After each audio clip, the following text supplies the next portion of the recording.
अपने YouTube channel RK with education पर। दोस्तों, आज हम बात है डाक विभाग के अंतर्गत जो इंडिया पोस्ट जीडीएस की जो भर्ती निकली है 2024 में 44,228 पदों पर, आज उससे संबंधित कुछ प्रश्न है तो उन पर आज हम चर्चा करेंगे। और ये जो भर्ती निकलती है ये केंद्र सरकार के अंतर्गत निकलती है और ये बिना परीक्षा के ये सीधे नौकरी देने वाली एक भर्ती होती है। तो आज हम इस वीडियो में हम जानेंगे कि इस जो भर्ती है इसकी जो चयन की प्रक्रिया है वो क्या क्या होगी, इसके अंदर इसकी योग्यता क्या है तथा इसमें इंटरव्यू होगा या नहीं होगा। तो आज इससे पहले हम इसका जो ऑफिशियल नोटिफिकेशन जो केंद्र सरकार ने यानी भारतीय डाक विभाग ने जो जारी किया है उसको देख लेते हैं एक बार। तो इस प्रकार से उन्होंने कुछ जेडीएस की जो भर्ती है उसका ये जो विज्ञप्ति है वो जारी की है। तो इसमें लिखा हुआ है government of India ministry of communication department of post. तो इसके अंदर ये जारी किया है 17/3/2024 जीडीएस डेटेड 12/7/2024 को। तो ये जो जारी हुआ है ये हुआ है 12 जुलाई 2024 को ये जारी हुआ था। तो ग्रामीण डाक सेवक जीडीएस ऑनलाइन एंगेजमेंट शेड्यूल जुलाई 2024। तो इसके अंदर जो दे रखी है इनकी डेट, तो रजिस्ट्रेशन एंड सबमिशन की जो डेट दे रखी है वो 15 जुलाई से स्टार्ट हो जाएगी और 5 अगस्त तक चलेगी। इसके बाद में जो एडिट और करेक्शन की जो विंडो खुलेगी वो खुलेगी 6 से लेके 8 तारीख, यानी कि लगभग 20 दिन ये चलेंगे फोरम, 20 दिन तक तो होंगे फोरम अप्लाई।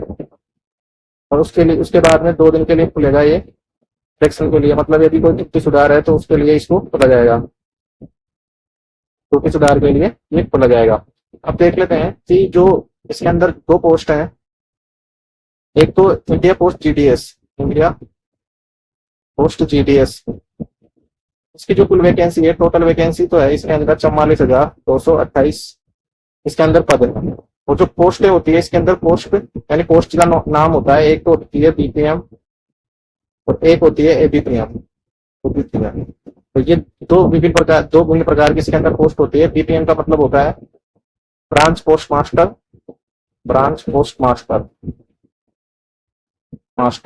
तो एक होता है ABPM assistant branch post master.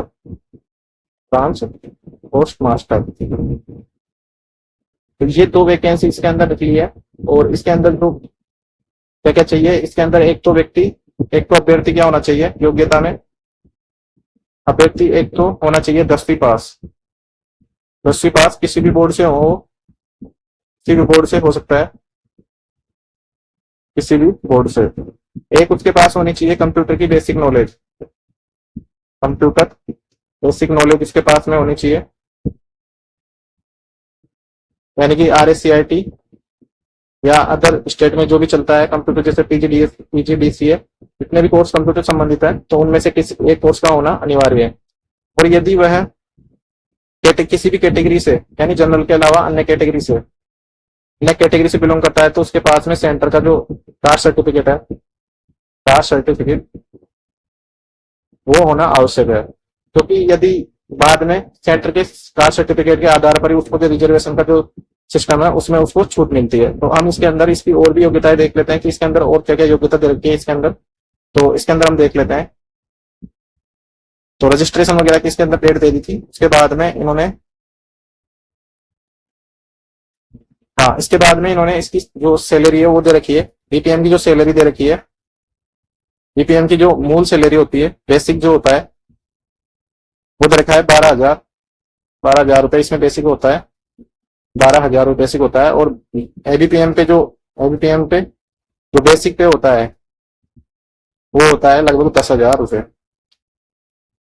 लेकिन इसके अंदर जो महंगाई भत्ते वगैरह डीए वगैरह जुड़ के जो आपको सैलरी मिलती है वो मिलती है लगभग 18,000 के आसपास शुरू से और बीपीएम पर, और इस पे जो एबीपीएम पर जो सैलरी मिलती है वो लगभग मिलती है 14,000 के आसपास ये सैलरी मिलती है। इसके बाद में इसके अंदर eligibility criteria for all post, तो एज लिमिट दे रखी है, मिनिमम कम से कम 18 वर्ष होना चाहिए और मैक्सिमम एज 40 वर्ष होना चाहिए। और जो छूट मिलती है रिजर्वेशन कैटेगरी के लिए वो जो नीचे दे रखी है अपने, तो शेड्यूल कास्ट के लिए मिलती है 5 वर्ष की, अदर बैकवर्ड के लिए 3 इयर्स की, और डीडब्ल्यूएस के लिए कुछ छूट नहीं है, पर्सनल विद डिसेबिलिटी यानी 10 साल की, और पीडब्ल्यूडी और ओबीसी में हो तो 13 साल की। इस प्रकार से जो इनकी आयु का जो निर्धारण किया जाता है और उन्हें जो छूट दी जाती है वो इस प्रकार से इसके अंदर दे रखी है।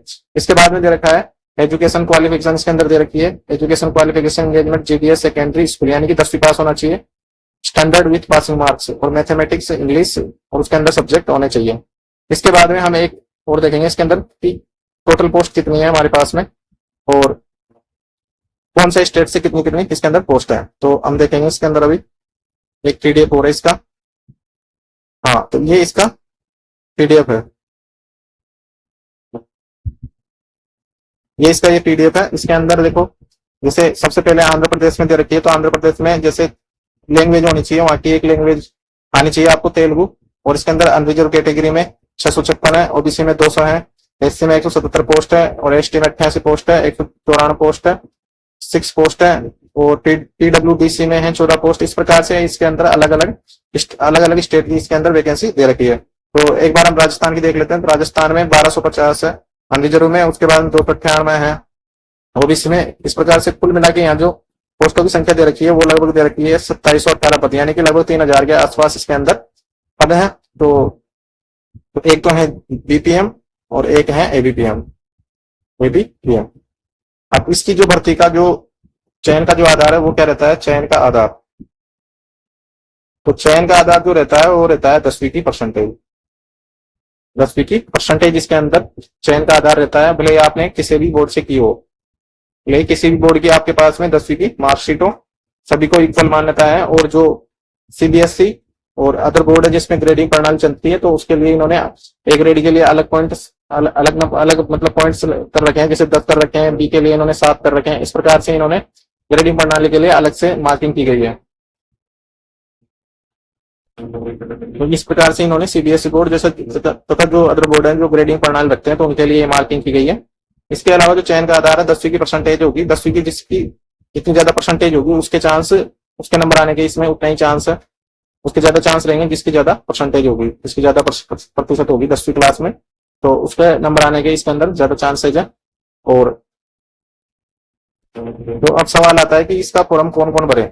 सवाल ये आता है कि फॉर्म कौन कौन भरे। तो एक तो जिसकी लगभग 86% से ज्यादा परसेंट है, तो इसका फॉर्म भर दें। और जिसकी 90-95 में है वो तो 100% ही भरें, क्योंकि आजकल नौकरी की सबसे ज्यादा जरूरत नौकरी की है, तो ये एक अच्छी नौकरी है। और फॉर्म भरते समय एक बात का विशेष ख्याल रखें, फॉर्म भरते समय बीपीएम की पोस्ट को प्राथमिकता दें, बीपीएम की पोस्ट को ज्यादा प्राथमिकता दें। यानी कि कम से कम उसमें अगर 23 पोस्ट आप सिलेक्ट कर रहे हो, तो कम से कम उसमें शुरू की जो 25 पोस्ट है वो बीपीएम की पोस्ट पर ही सिलेक्ट करें। तो उससे एक फायदा होगा, ये आपको जब आप यहाँ इसमें लग जाओगे तब आपको इसकी वैल्यू पता चलेगी कि बीपीएम की पोस्ट और एबीपीएम की पोस्ट में कितना अंतर है, और बीपीएम की पोस्ट कितनी ज्यादा फायदेमंद है।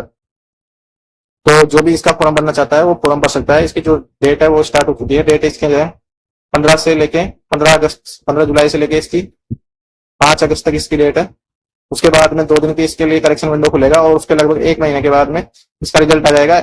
और अपने डॉक्यूमेंट जो है, एक तो सेंटर का जो जाती है वो तैयार रखें अपने पास में, सेंटर का जाती तैयार रखें, और 10वीं की मार्कशीट तैयार रखें, और अपने जितने भी सारे डॉक्यूमेंट है उसको कंप्लीट कर लें।